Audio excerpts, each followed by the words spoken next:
ADC 2026 is approaching, and whether you're a CEO, compliance manager, or part of the quality team, one question matters. Are we fully ready under the 2025 standards?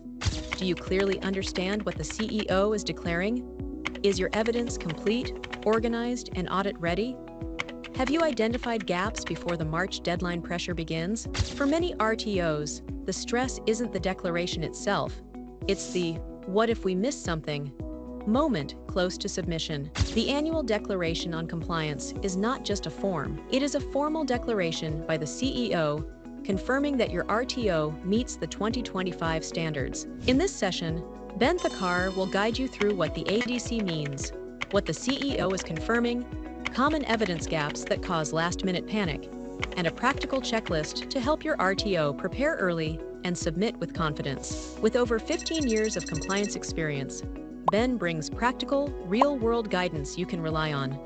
We'll be starting shortly. Thank you for joining us. ADC 2026 is approaching, and whether you're a CEO, compliance manager, or part of the quality team, one question matters. Are we fully ready under the 2025 standards? Do you clearly understand what the CEO is declaring? Is your evidence complete, organized, and audit-ready? Have you identified gaps before the March deadline pressure begins? For many RTOs, the stress isn't the declaration itself. It's the "what if we miss something" moment close to submission. The annual declaration on compliance is not just a form. It is a formal declaration by the CEO confirming that your RTO meets the 2025 standards. In this session, Ben Thakar will guide you through what the ADC means, what the CEO is confirming, common evidence gaps that cause last-minute panic, and a practical checklist to help your RTO prepare early and submit with confidence. With over 15 years of compliance experience, Ben brings practical, real-world guidance you can rely on. We'll be starting shortly. Thank you for joining us. Good morning, everyone. Hello, everyone, and welcome on today's webinar. And it is my absolute pleasure to welcome you all on behalf of Vet Resources and Vet Advisory Group. And thank you so much for joining us today. Once again, I would just request all of you, if you can, turn on your cameras. We would love to see your lovely faces. We would love to interact with you if we can. That normally, actually, I encourage us, to provide the best services. Now we know who we are talking to, and it just gives us more confidence. It just makes it more natural, I guess. So once again, thank you so much for joining on today's webinar. Today is all about annual declaration of compliance for 2026 under 2025 standards. So with March 31st approaching, today's webinar focus on helping RTOs understand what needs to be placed before ADC is submitted. And we'll look into practical steps to ensure the right evidence is ready, key areas to review, and how to avoid the last-minute stress and surprises. And once again, I'm so happy to introduce our presenter, our host of our presenter of today's webinar, Mr. Ben Thakar. Everybody know already Ben Thakar very well. He is the CEO of Vet Advisory and Vet Resources Group. And Ben Thakar with the compliance expert, and he has an experience of 15 years of experience in vet sector through consultancy. He has supported over thousands of RTOs to scale successfully, strengthen the compliance practice, improve overall performance. And today he will be sharing practical guidance to help you approach ADC 2026 with confidence and clarity. So welcome, Ben. Thank you, Mai. Thank you for the warm welcome. First of all, I'm super excited and pumped to discuss this about annual declaration and compliance. Whether you are a CEO, compliance manager, or helping anywhere with the compliance and operation, we will make sure that there is a lot of information and practical tools for you guys. And I know that tomorrow will be the last day for the data submission.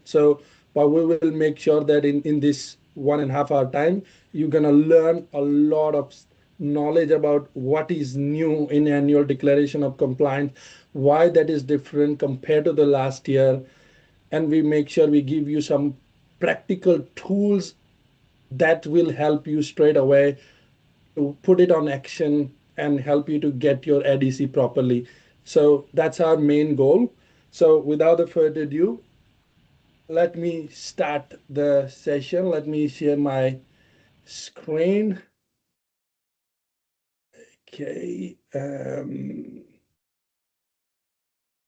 Just to hold it.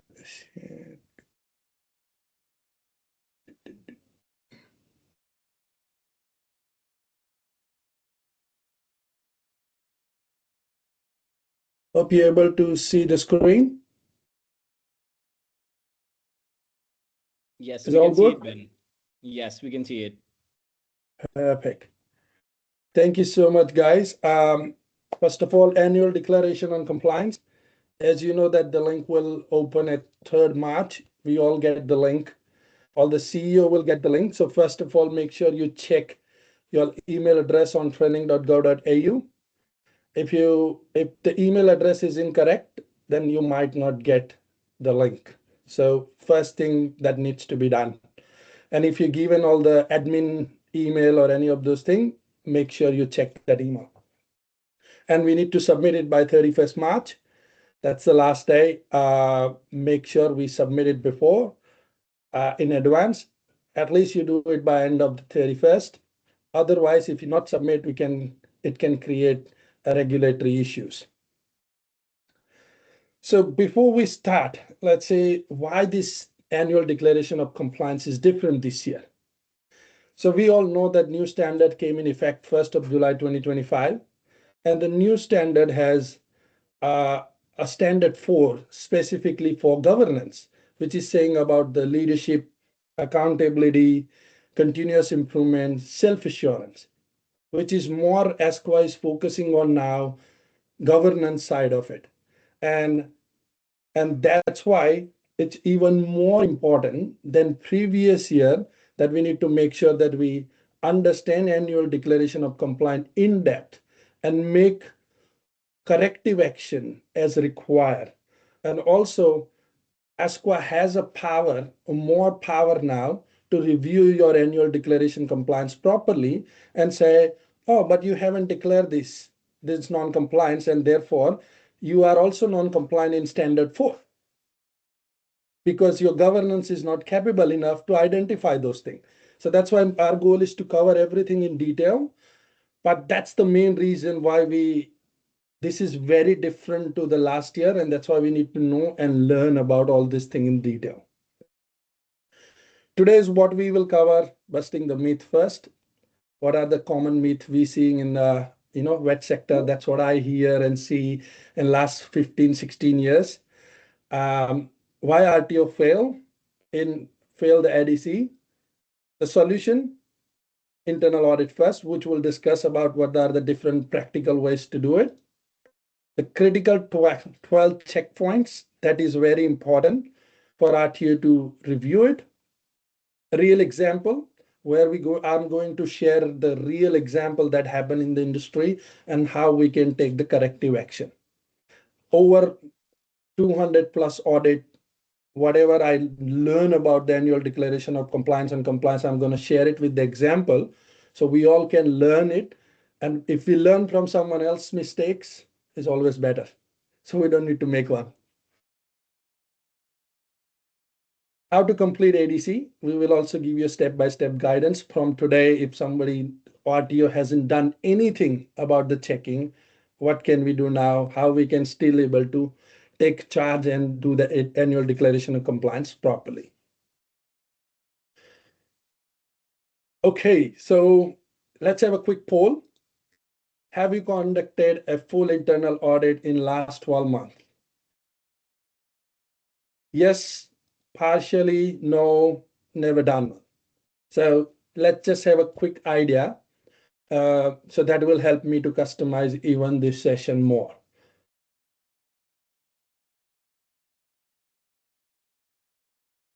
Okay, so we're getting some good response. 53%, 32% says done last 12 months, around 50% saying partially. 11% approx says that not done it, 5% never done it.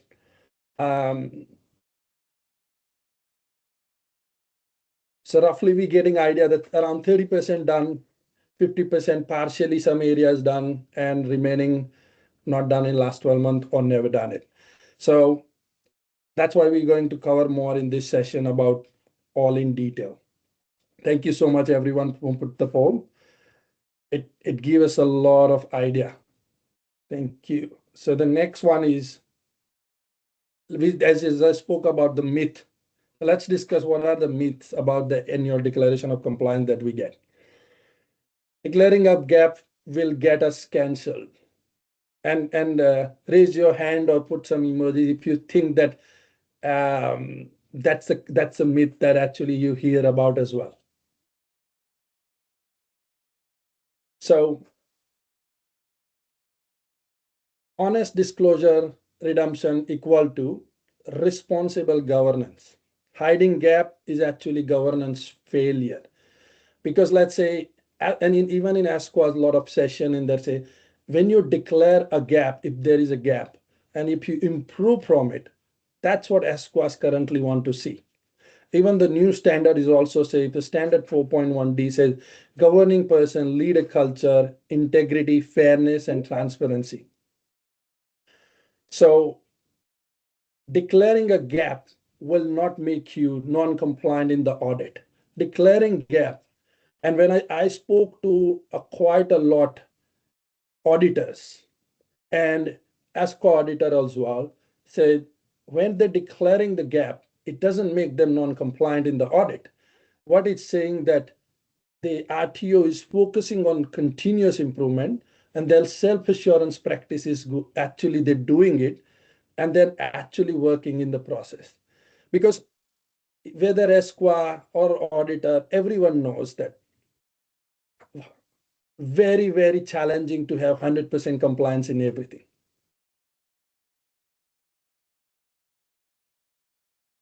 Internal audit is optional.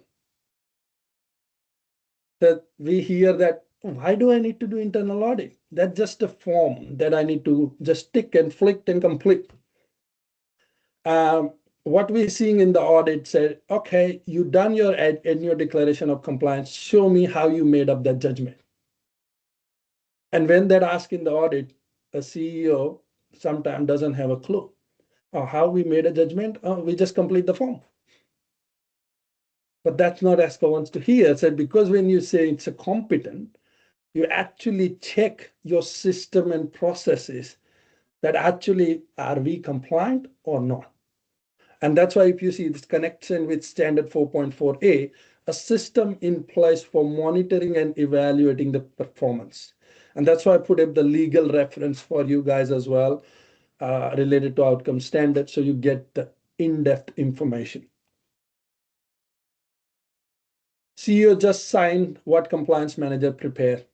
And I hear you CEOs, sometimes you don't understand the deeper enough all the compliances, but relying on only compliance manager, and if you not understanding what decision you are making or what you're signing off, can also create a problem. Because the standard 4.1c say governing person act diligently and make informed decision. And that's what also been discussed in the audit. So if you are a CEO, if you not understand or not doing the internal audit by yourself, ask your compliance manager or whoever doing a compliance that, okay, what are the gaps? What are the evidence? And what are planning we fixing it? And that evidence we need to keep. We can fix things after the ADC submission. We cannot amend ADC, as you already know. And if there are quite a few breach that are related to the time-based, for example, if we need to submit information of third party within 30 days to ESQA. Let's say if we haven't done it, then how are you going to fix it? It's a timestamp information. So in this situation, it can create a problem because you can't fix everything after that. There are some area you can improve, but you need to notify it. That's why it's annual declaration required. And also it's, if annual declaration is not done correctly, it's also putting an integrity risk of the CEO, and also it can create a risk of fit and proper person as well, because then false and misleading information to ESQA. So it's all of the things are interconnected.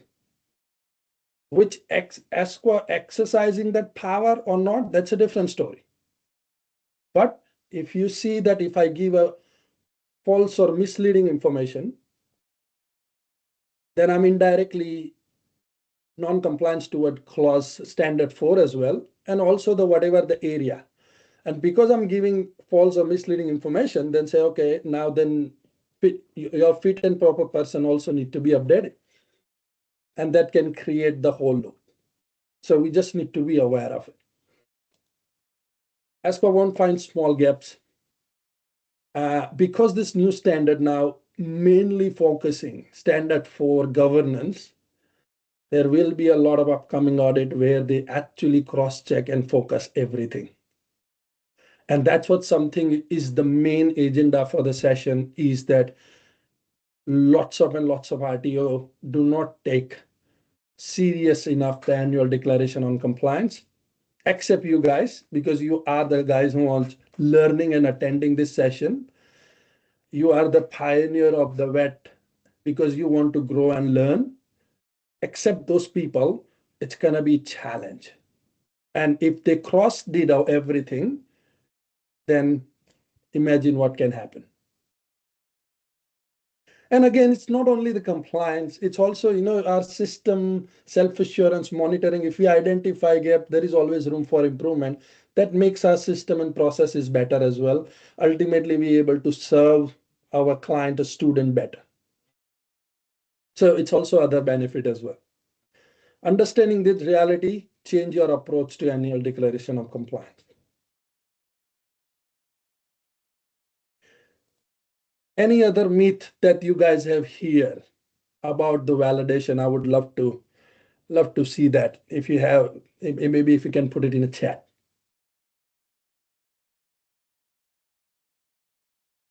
Let's wait if there's anyone wants to add about it.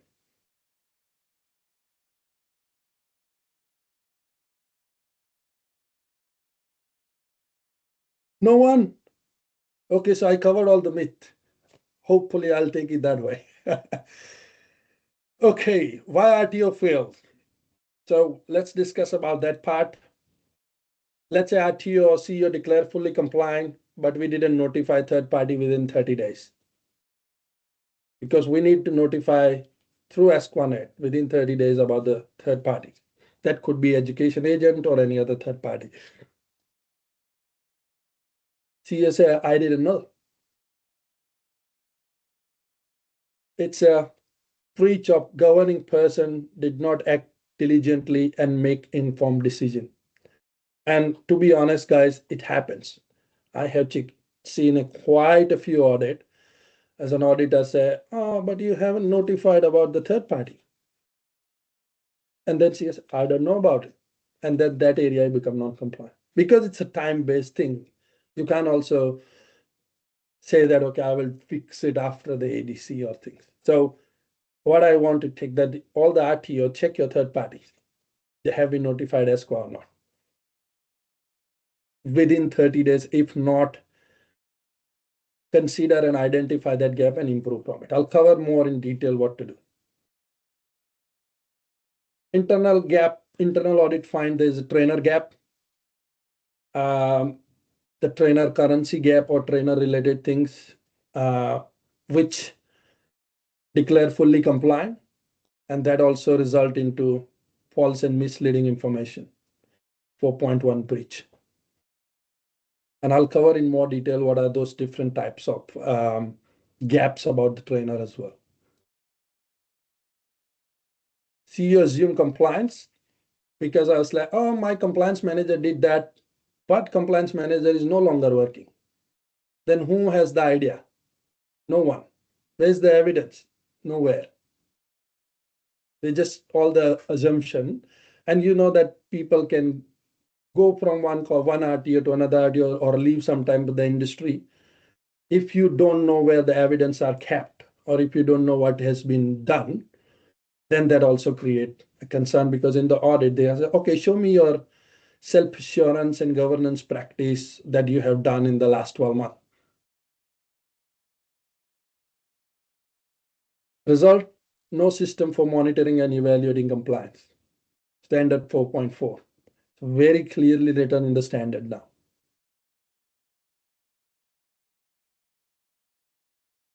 ADC done without proper self-assurance.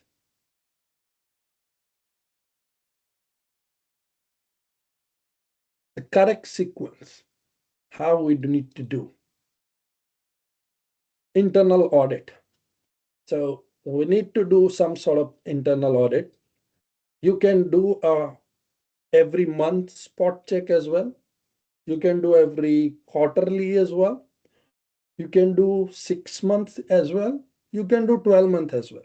There is no predefined that you have to do internal audit in this manner, but you need to do some sort of checking that your RTO operations and are actually done properly. If there is gap, you identify the gap and you improve.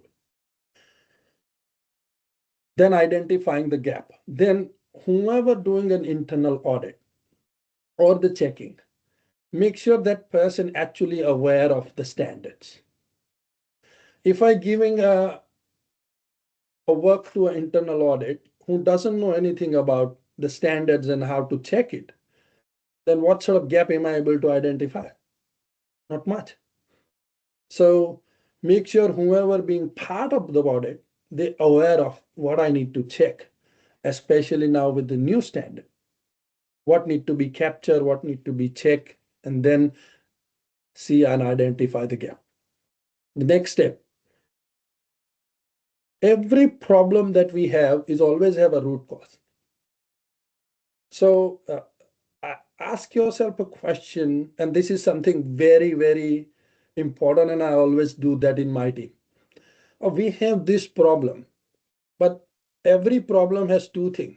Is the minor fix, which we say quick fix, and every problem has a root cause.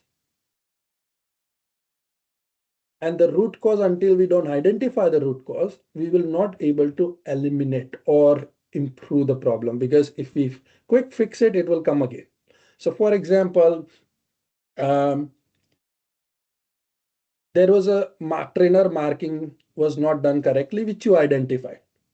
And you say quickly, oh, all trainer need to do marking properly this way, that way, and all this.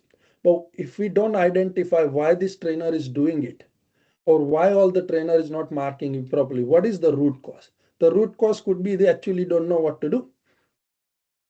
The root cause could be that they don't have a sufficient time for marking. And until we don't identify it, we cannot constantly improve. So that's the important area which you need to ask. Implement corrective action. Then based on your root cause identification, identify a plan that, okay, how are we going to improve? Who is going to be part of it? When this is going to be done? And how are we going to monitor?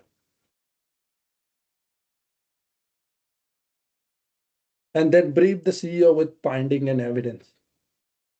So if CEO is not aware of all this process, then should be a briefing session with the CEO. So last point, then we need to complete the annual declaration compliance accordingly and keeping all the evidence. Okay, let's move to the next slide. Why this will work?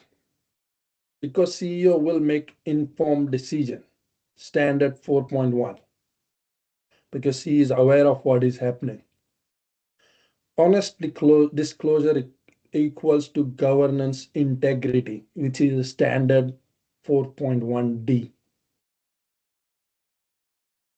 Demonstrate monitoring system, which is standard 4.4A.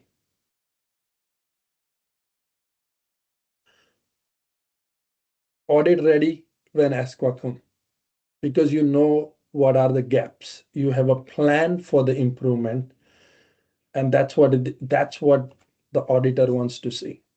Because nobody is perfect in the world. Tell me any organization is 100% all the time. Tell me any regulator who is perfect. So when you have the plan for improvement, that's what they want to see. That's why if you see in new standard, the ASQA now not giving any self-assurance tool for RTO to utilize. So we have created this internal audit checklist, which we're going to give you a free for whoever the attendees of the session. So we have mapped each and every standards, and we identify what is the requirement, and we also identify what are the documents and information need to be provided. So we create the whole tool related to that, which will help you to do your self-assurance, internal audit, and monitoring activity.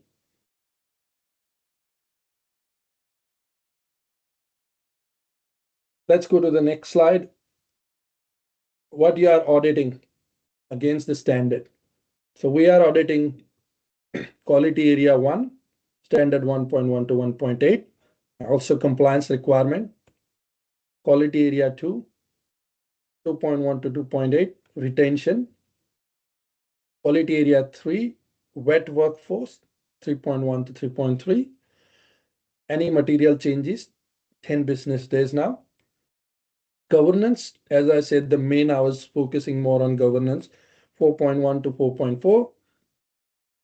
Third parties and credential policy against the for the trainer and assessor qualification. And also, while you're checking the trainer and assessor qualification, as you know that ASQA has canceled approximately 30,000 plus qualifications. So now, as part of this review, you also need to check, is any of your trainer affected? Is any of the trainer qualification been canceled?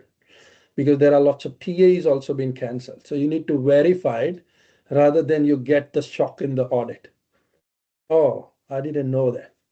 So that's something which you need to check, and I strongly recommend that if you review it, you may find out might be a trainer or two affected, and then you need to take the corrective action.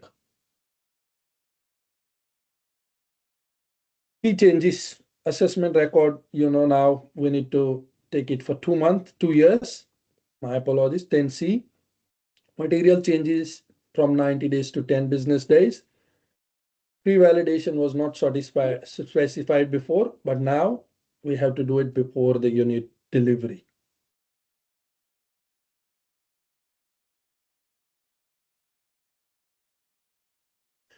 Critical checkpoints. So what we think it's important especially for the ADC is at least a minimum this you need to do.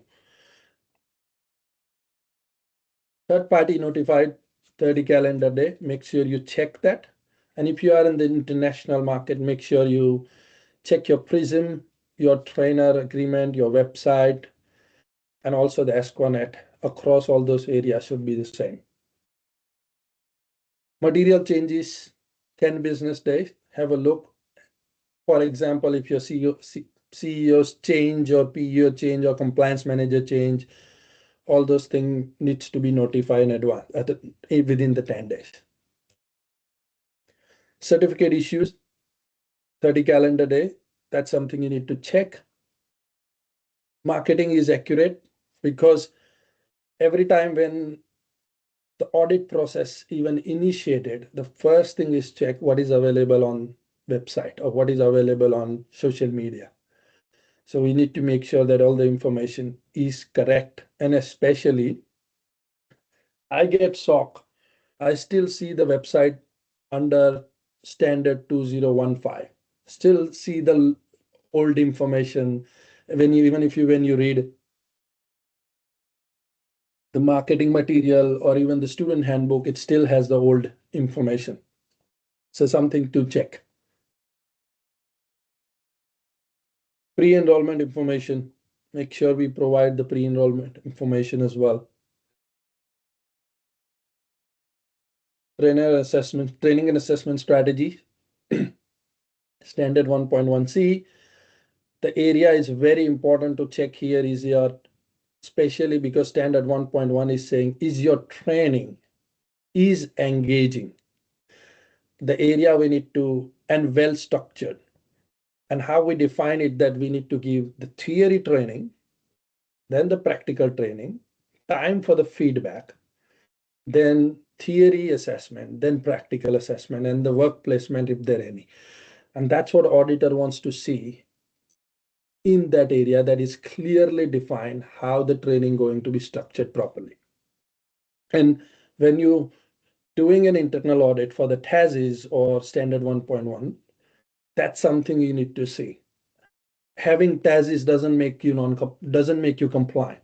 Having a correct TASIS with the correct information, which is followed through with the session plan, will make you compliant. Trainer meeting training package requirement. Make sure that we check the trainer according to the credential policy.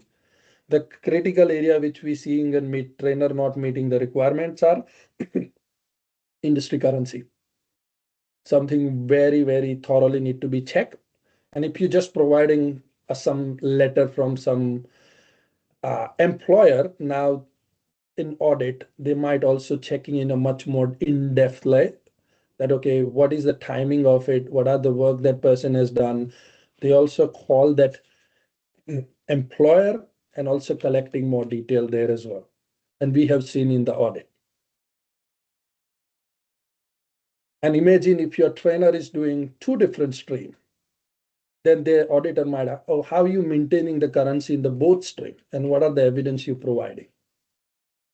So this is something need to be checked. Also, as I told you, the certificate been canceled from ESCO a lot. So just double check that his certificate is not affected.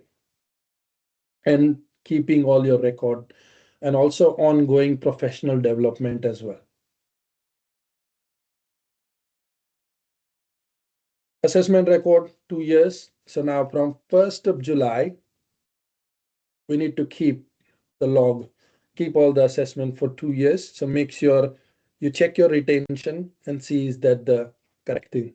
And also making sure that assessment record are actually correct, or student evidence is also correct according to what assessment is asking.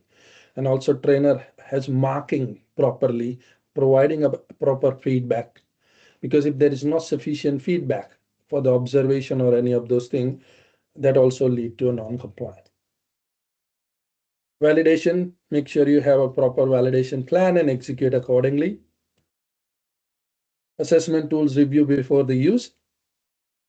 And I was seeing like we did quite a few internal audit, and what is find out that when we see their pre-validation form that they have done or prior use form, they just say tick, tick, tick, tick, tick, everything is okay, nothing, no improvement required, and done. And I'll say, oh, you done 30 units. Is there any improvement in any of the units? I say, no. Then how how that's going to meet the requirement? Because then when you're not, what it's saying is just a tick and flick, and there is no improvement there at all. I was like, what ESCO wants to see, what is the meaning of reviewing tool is not tick and flick, is review. Main purpose is you review it and identify the gap according to your cohort. And I can say easily, the small improvement could be your session plan. The session plan will be different for different cohort to different RTO. How that's going to be no changes at all, or no changes required. So, and I'm not saying there is always a gap, but if there is a no gap in 15, 20 unit, that telling me a lot of things. And when we reviewed that tool, we said that these are the 4 or 5 things you easily can identify. So this is something which I would recommend, that do the review process properly. It will help you in the later on the validation as well. Because if you know your tool is correct, then the evidence you're collecting from the student would be much more better, and it will avoid a later regulatory issue. Because when they find out, oh, we haven't done your assessment not meeting this requirement, now you need to go back 6-8 months, and now it could be 2 years to fix all the students. And you only realize the value of this until you get into a trouble. But the smart people learn from other people's mistakes. So I strongly recommend this, that you do it properly. Otherwise, the consequences of this could be bigger. Pre-enrollment LLN review. So it's LLND review, not the LLN. So my apologies. Make sure we do it before the enrollment. And that's something we need to see, not after the enrollment. Self-assurance and continuous improvement, as I said, standard 4. We need to check our quality management system that, okay, are we doing things properly? So that's are the most important area to start with. Whole time, I think I talked too much. Maybe let's get some idea and I'll get some water as well. What will you find in your internal audit? What's your gut feeling saying after what a half an hour we've gone through? Let's see what's the outcome comes here.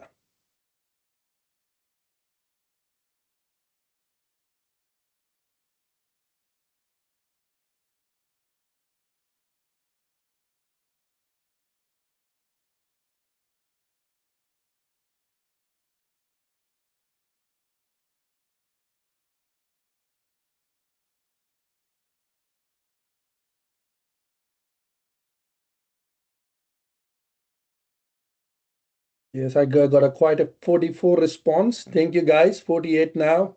I think we got 180 people. Let's get some more.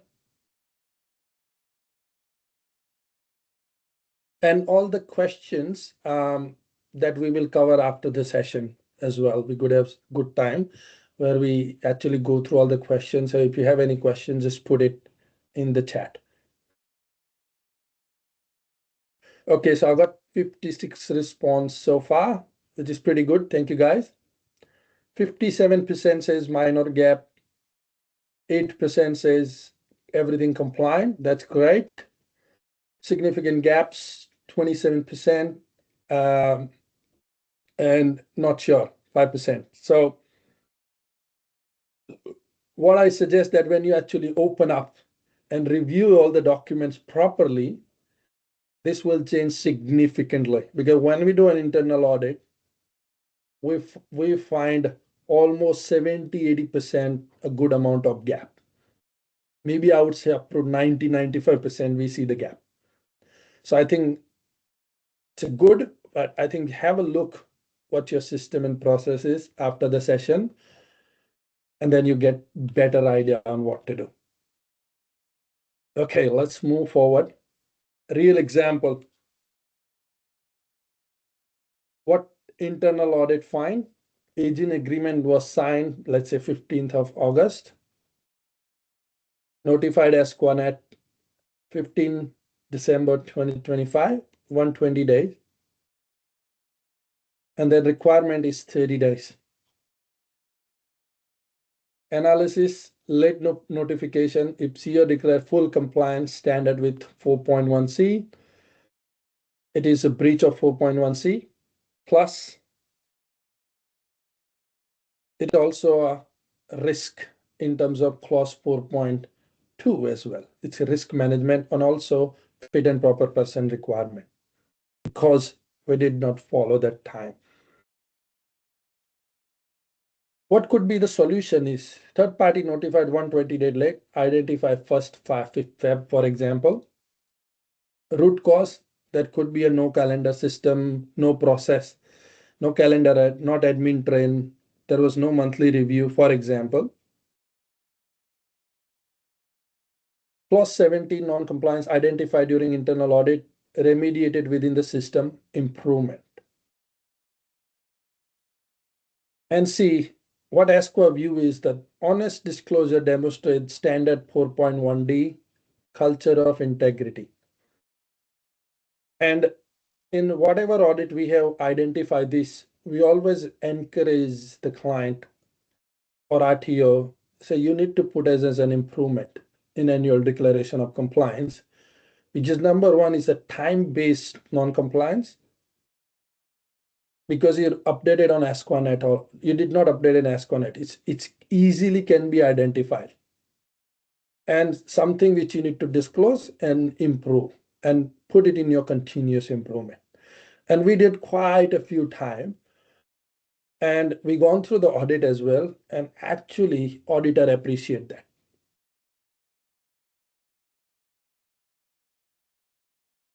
So move to the next one. Trainer experience. So if you have this advanced diploma of civil construction design, this particular unit or any other, this is just a real example. This particular unit, RRI CWD 601E, if you go to training.gov.au, the trainer required 3 year experience, construction experience. The trainer has only 18 months. The 12 students was affected. Requirement is industry competency, skill, knowledge relevant to at least laying and training product. So it's a 3 years of requirement that trainer must have experience in the industry. That was identified in the internal audit. And we did the corrective action. But with the other client, when we find out in the audit, all the certificate were canceled because a trainer does not have the currency to sign up the student or do the training. And that RTO has on an average 80 to 100 students. And now they need to reassess or retrain all the students again for that particular trainer, because their HR or their compliance team were not able to identify this gap because it was not written in the standard, but it was written in the training unit of competency. So if you are delivering advanced diploma of civil construction, you will thank me later. Just check it out and fix the gap. Okay, standard 3.3a breach trainer experience gap, standard 4.1 CEO made uninformed decision, and fit a proper person schedule 1 clause spy risk false information to ASCO. What could be a solution is document this information, identify the root cause, didn't capture the training package, the requirement, corrective action, admin train monthly review, trainer metrics updated, all RRI trainer re-verified, and then we should do a quality quarterly audit just to checking this system. And if there is a 12 students that are affected, then somebody experienced industry expert need to revalidate all the students again. Then CEO briefed with the evidence, informed decision, and clause 17 on identified during the internal audit, remediated with system improvement. Okay, so hope you get some value from this real example. ASCO view demonstrates standard 4.4 monitoring and standard 4.1 integrity.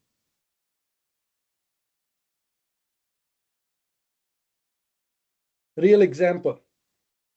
CEO resigned 15 September 2025, ASCO notified 10th October 2025, 25 business day late. The new requirement is 10 days. Is also late notification and the breach, which we need to identify unclear definition of material change among the governing person, all governing person trained, HR checklist, automated alert, and then we disclose that and identify it.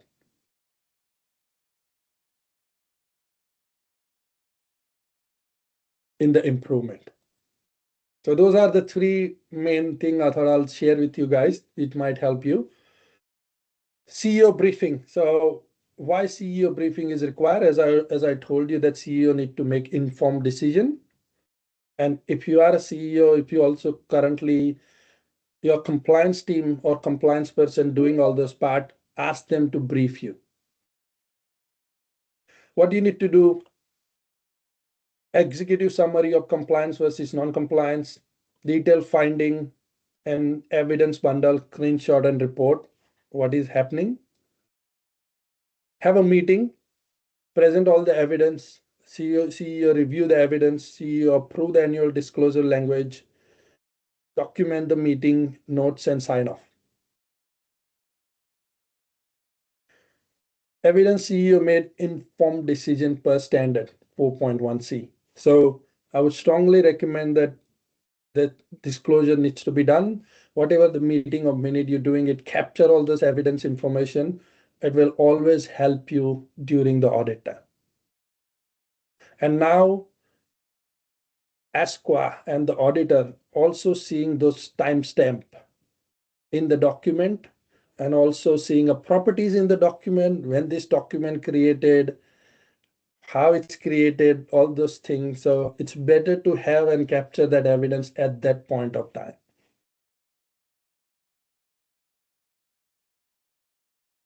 Okay, don'ts and do. Declare full compliance with the gap exist, risk fit and proper person schedule clause 5, submit without CEO review. If base ADC on internal audit, disclose the gap with the corrective action. If you find a gap, disclose them, take corrective action, add it in your continuous improvement, prepare a plan, and retain all those evidence.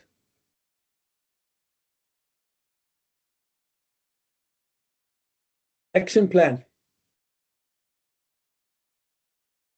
This week, so the RTO who hasn't done any internal audit or no spot check in the last 12 months, you can start from here. The RTO who has done some area of checking, they can also see what are the area we can start reviewing further. And the RTO who has done the full audit, but I strongly recommend to see if they have done it according to the new standard, and also good to review it before you do the ADC. So download internal audit checklist, which will give it to you. Check ASQA third-party material changes, review trainer metrics and all other documents this week. Week 1, 1st to 7 March, complete the audit with critical 12 or full internal audit. Document all the gaps. Then see, okay, what are the plan for corrective action? Sometimes you can't implement everything. Whatever things you can implement straight away, we will implement. Whatever we can't implement, we have a corrective plan or remedial plan. You can say that, okay, this is the root cause. This may take 45 days to complete it, and this is how we're going to do. So you have a plan around it. You doesn't have to fix everything now, because so many things we can't fix it straight away. And then if you can't fix it, there is always a plan. And also need to prepare the CEO for the briefing. So conduct a briefing meeting, because you know where the gaps are and how the potentially can be resolved. CEO review the evidence and then draft the ADC response with the CEO in the meeting. Because when you mention that there is a gap or there is an improvement, I wouldn't use a non-compliance too much, because people have a negative perception of non-compliance and then get away from it. I would say consider the improvement.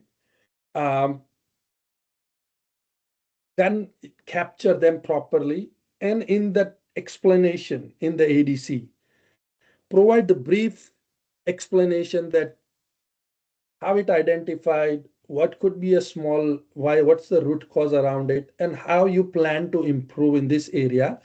And you can also say that we have also upgraded our continuous improvement register, and so that maybe a paragraph or two need to be added in that area.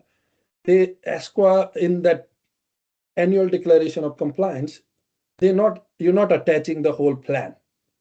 What you are explaining them, a brief summary, we have identified this gap. This is our plan to improve, and this is our plan to make it consistent. And if you give some brief summary, that would be sufficient. Week 3, then CEO submit by 25th March or even a later up to 31st March, we have option. Then download the confirmation and retain all this file for the audit. So this could be next 3-4 weeks plan if we haven't done anything. Hopefully this will help you and guide you toward the right way. Strongly recommend do the internal audit, do the checking, and more than that, only do it or give it to someone who knows the clauses and information.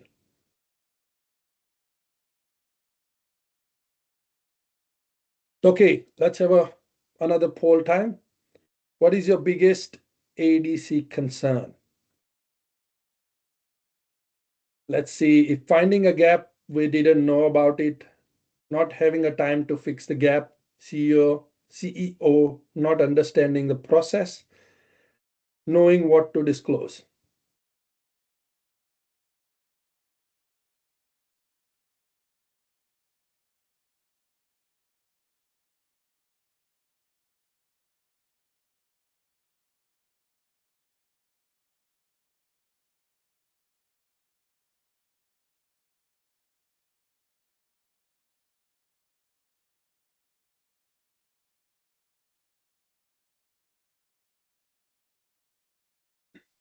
Okay, we got 43 responses. Thank you, guys.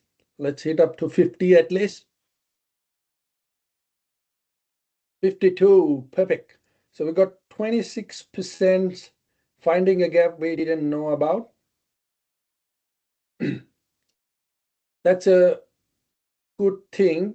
But now once you go through this session, once with our internal audit checklist and information, you will able to find the gap.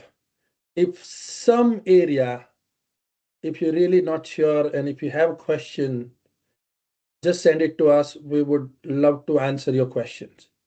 Any way we can help you in your annual declaration, we would love to help you. There's 17% not having time to fix gap. I completely get it. So RTO and VET has a lot of changes and a lot of work that we have a day-to-day stuff. On top of it now is internal audit and fixing. So I completely agree. I've been there, not having sufficient time to do all those things. But like I said, it's always a priority. Life is always have a priority. And what we need to learn as leaders is Pareto principle, 80-20 rule. What are my top 20% that give me 80% of result? And if compliance actually sits in my top 20%, then not doing and doing some operation-based work, you need to weigh the risk. So we need to prioritize. And what I find it that this is not only a non-compliances. When you review it, you can say, oh, why are we doing this manually? We can do this way, it improves our speed of work, and you actually end up saving more time. So what I find it's just a reflection on how is RTO performing. And when you do the reflection and review, you end up finding situation which could be improved in the next 6 months, ever more better level.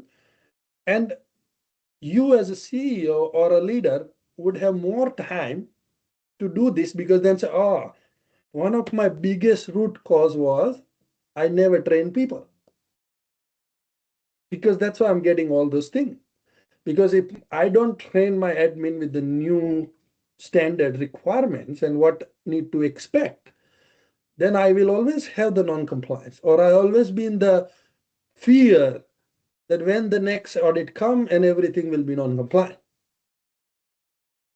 So you identify some hard truth which will help you in the next 6 months. CEO not understanding the process, I think 13% I can understand, guys. But I think what I suggest, if your CEO is not in this meeting, give them the brief about it, CEO briefing, or give this link webinar, say, okay, you must watch this. And also, or maybe tell them that if you don't do it properly, RTO will be closed. And knowing what to discuss. 22% disclose. Sorry, my apologies. Knowing what to disclose. It's also think that, okay, there are a lot of stigma around it that if we disclose it, ASCO are going to come to knock our door and close us. That's not the reality. We've been disclosing the gaps wherever it is from many, many years, and we never see that. Okay, let's move to the next.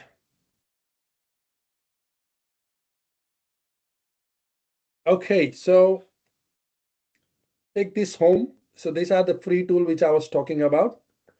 Internal audit checklist, 150 checkpoints. And I'll show you, if I get time after this, I'll show you how that looks like and how it helps you. So what we're covering the compliance requirement. We're covering what clauses belong to. We also cover the requirement description and also the evidence required or what to provide. And we use that for our internal audit. So we're giving this tool that we have developed for, maybe it took us around 10 to 12 hours or 15 hours, and we're giving this to you to add value to you. So hopefully that will help you. Self-assurance and compliance plan. When I'm talking to a lot of RTO, also during the audit, we don't have any self-assurance plan. So that form that we also give it to you, you can modify however you want, but that something is also required. And then ASQA practice guide, we will send you the link. You probably already know from the ASQA website, but that could be a good tool to start with. So let's say if you're auditing 1.1, I would open a practice guide for 1.1, which is standard 1.1, and it's talking about the delivery, training, also some questions, some information that give me an idea that what I need to have a look in that particular document. So that practice guide is also really, really important document to review it. And then ASQA 2026 obligation planner, we will send you the link as well. So there is a for the ESOS and normal RTO as well. At least you know what are your obligation in one document. You keep it close to your desk, so at least you don't miss any deadline and things. So, and that do happen. So there was one of the client which we helped them to get RTO registration. So we get them RTO registered, and then they were taking over by themselves. And after a 1 year or so, say, oh, we got this email from ASQA of having a fine of approximately 18,900 for not submitting the data, the vet student data. I was like, what should we do? I said, you should submit the data. So then there was another story. They need to pay the fines and all those things. So better to keep this obligation planner in front of you so we don't miss the dates. 5 key takeaways. So let's wrap it up. What are the main point that I want you to take it from this session? Is internal audit first. If you don't check, then you will assume this is right, this is wrong. Without reviewing, you can't have a clear picture. And if you can't have a clear picture, then ADC, annual declaration of compliance, will be not right, not clear, not truthful, and then it leads to non-compliances, which I already spoke to you about this standard 4. Time-based requirement, as we discussed, 30 days, 10 days, another 30 days certificate, all those things you need to be identify very critical. And that's what I see most of the RTO having some problem. CEO must be informed. Make sure you brief your CEO, not COE. Honest disclosure, protect governance. So whatever gap you have identified, do the disclosure. the things, if you can able to fix it before that, then that could be a different thing. But if he's cannot be compliant at that time, then disclosure needs to be done. Some of the area which you can actually fix, you don't have to do all those things. Maybe marketing, there's something is here and there. You identify, you fix it, and then you improve. Now you are compliant at that point of time. In that case is okay. So you don't have to disclose every single thing is non-compliant. That you need to be mindful and weigh it out. If you're able to achieve compliance at that point of time and it's not affecting up the back side, then that's you can make compliant. But whatever you can't, then that's what the rectification things needs to be done. Start internal audit today, everything else will follow. Okay, time for the question. Before that, I'll just quickly show you the tool. I hope you're able to see the tool. Yes, we can see it, Ben. So there are some instructions which you can read through it and you can modify. This is a free tool. Whatever you want to make some changes, feel free. This is the outcome standard. So each standard name, what are the requirement, description. You can put some file name here that you're reviewing. You can say compliant and then comments here. So that way it help you some way. So for example, if you have say, one feedback with pre-validation is identical, no improvement, discuss with the team. He said validation schedule plan has 2024, 2025, but no validation conducted. So you write down all your observation and keep all those evidence there. Then this is a compliance requirement. All of the compliance requirement is here. Also credential policy.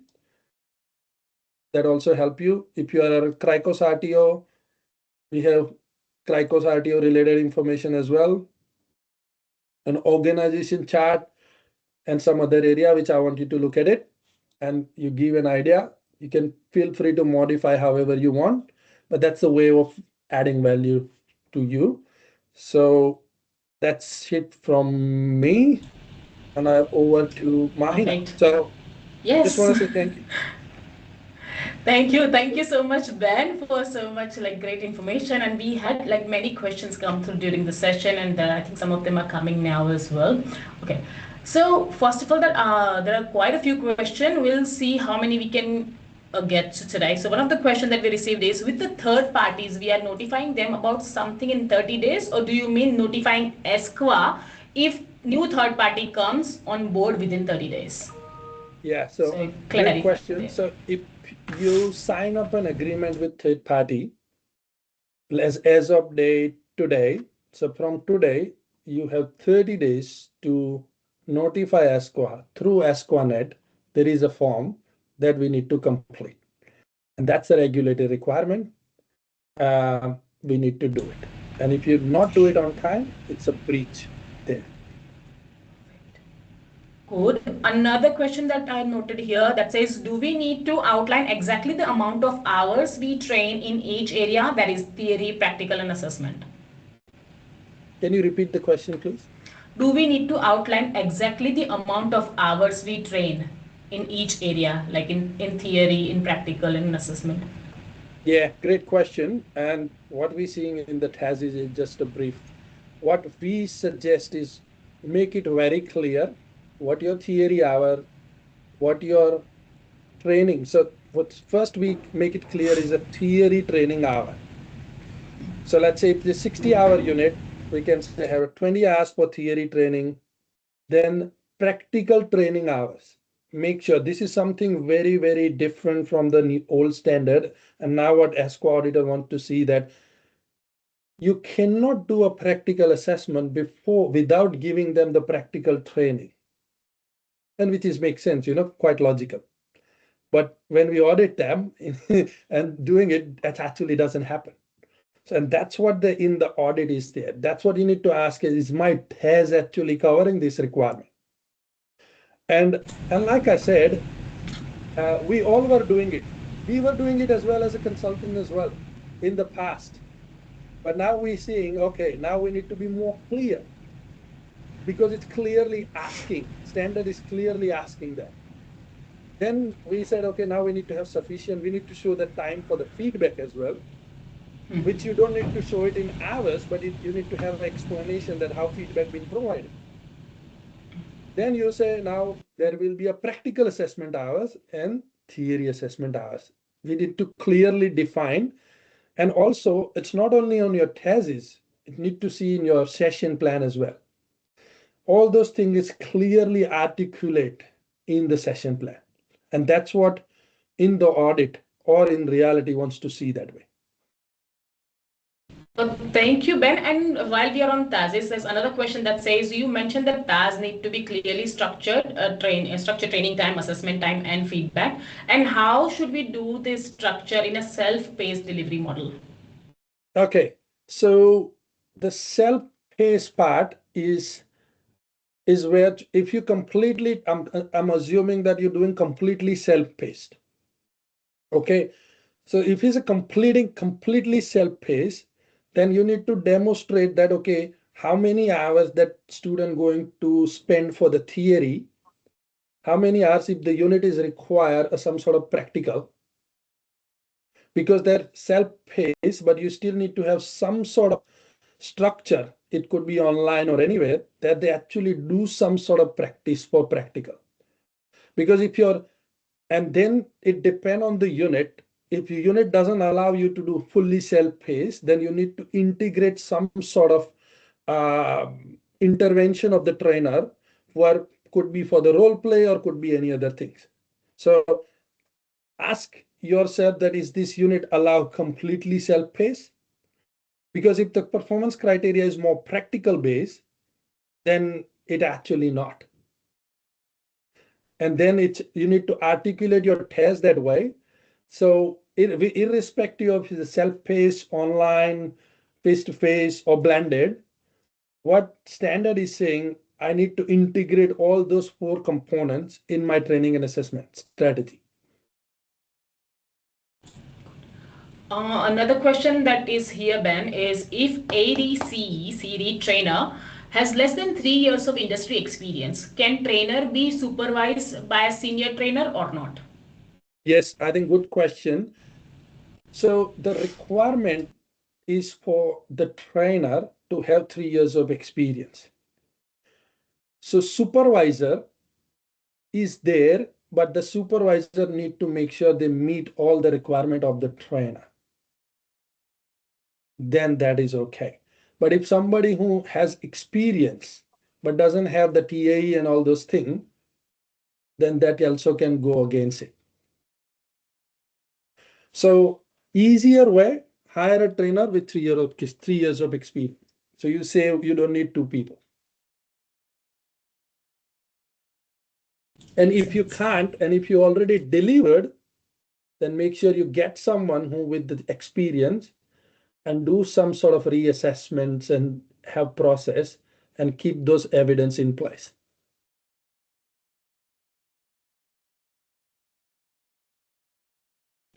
And just latest question that was here, which is given, I think that is from Mary. She says, if there was a late notification of material change occur in November 2025, but since then we have notified other material changes within 10 business days, would we declare that in ADC, considering they have improved that process?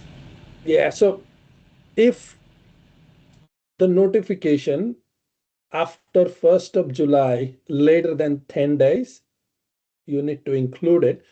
But what you need to be including in your explanation that was happened only once, and then after we have done all the material on time. So you are clear from your side. And one more new question, Ben, that just came in from Henrietta. She says, what happens when TAS doesn't match with the timetable?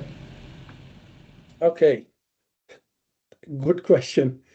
ASCO is doing site visit. And also if the timetable doesn't match with the thesis, it's an indirect non-compliance. And it's not only that, if I'm an auditor, if your timetable and test doesn't match, I can predict what are other things will not match as well. And I will dig down more. And also just in case if any one of you, like if you have more question, we can still have some time, so you can ask him. We can ask like our team to unmute you, and you can speak to Ben straight away if you have any complicated question straight away. We'll give you some time. Just maybe raise your hand. Let us know if you wanted to speak to him. There's one more question from Alison. She's asking, we used to hold on to our student assessment for 7 years. Can we now get rid of them in 2 years? Yeah, so the requirement is say we need to keep it for 2 years, but more than 2 years is your choice. It does not require more than 2 years, the student assessment. Okay. And also, once again, guys, let us know. Please raise your hand if you wanted to speak to him. If you wanted to have any question, if anything, like any clarification which is needed. I think there was one clarification was asked somewhere. Just stay with me. I'm going to try to get it here. Sorry. There's one more question. Sorry, it just came from Ivory. She said, like, is 2 years from unit completion date or qualification date? Okay, great question. Very good question. Because people get confused here. It's actually from the unit completion because it's in from training product. So it's the same. Before was 6 months for the unit completion. Now it's 2 years. Okay. Another thing which I've already found out, I think Mel D'Souza, she was the one who was asking for one of the clarification when you were showing that RII example. So it says RII CWD 601E. It states it needs 1 year of experience for civil infrastructure. And also it specifically states IF, an industry expert, is assisting with assessment judgment. Is that the correct understanding? Or there's some sort of confusion there? So technically, the requirement is the trainer who doing teaching and assessment both has to have 3 years experience. So that's what we need to prove, that somebody has that of capability, and that evidence we need to capture. Sorry, and one more question which just came in that says, if a certificate was issued in March 2025, can we discard the record in 6 months, like in September 2025? According to before 1st of July, it's a 6-month rule. So yes, anything before 1st of July can be in 6 months. And sorry, because the now question, more and more questions are coming, so I'll keep on going because we still have some time, right? So it says, okay, where it is. Okay, also, can student assessment be kept in front of them from the digital files? Sorry, in form of the digital files, my bad. Yes, the evidence can be captured in any form. So the legislation or rule does not define how you do it. What is the main thing is whatever based on your processes, you can keep it digital, you can keep it hard copy, you can keep it both, you can keep it mix of it. The only thing is when there is an audit or thing, you're able to give those information as required.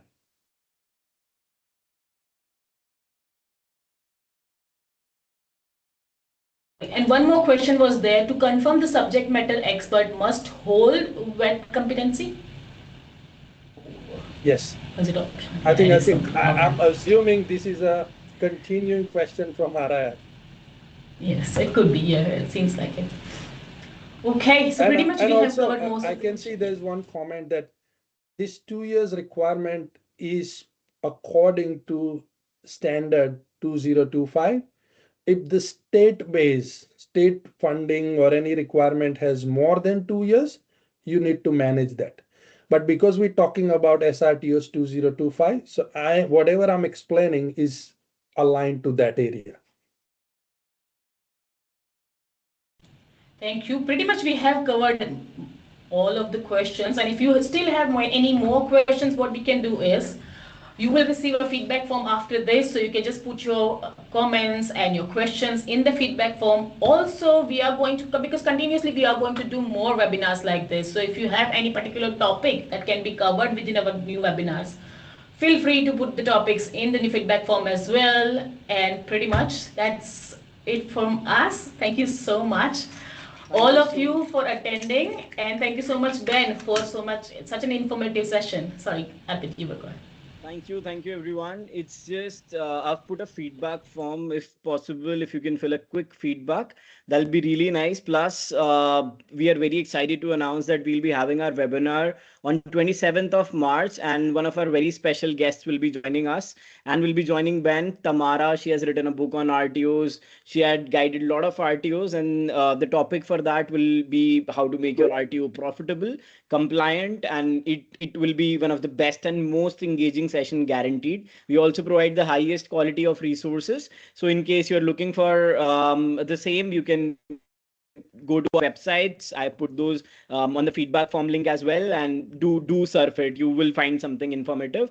Also, within next 1.5 hours, you will get all the resources on your email. Do check your spam box, and within 72 hours, you'll get the recorded session plus your PD certificate. Thank you. Thank you, everyone. Thank you so much. Have a Thank you, Ben. Thank you. Friday. Thank you. Thank you. You have a great day. Bye.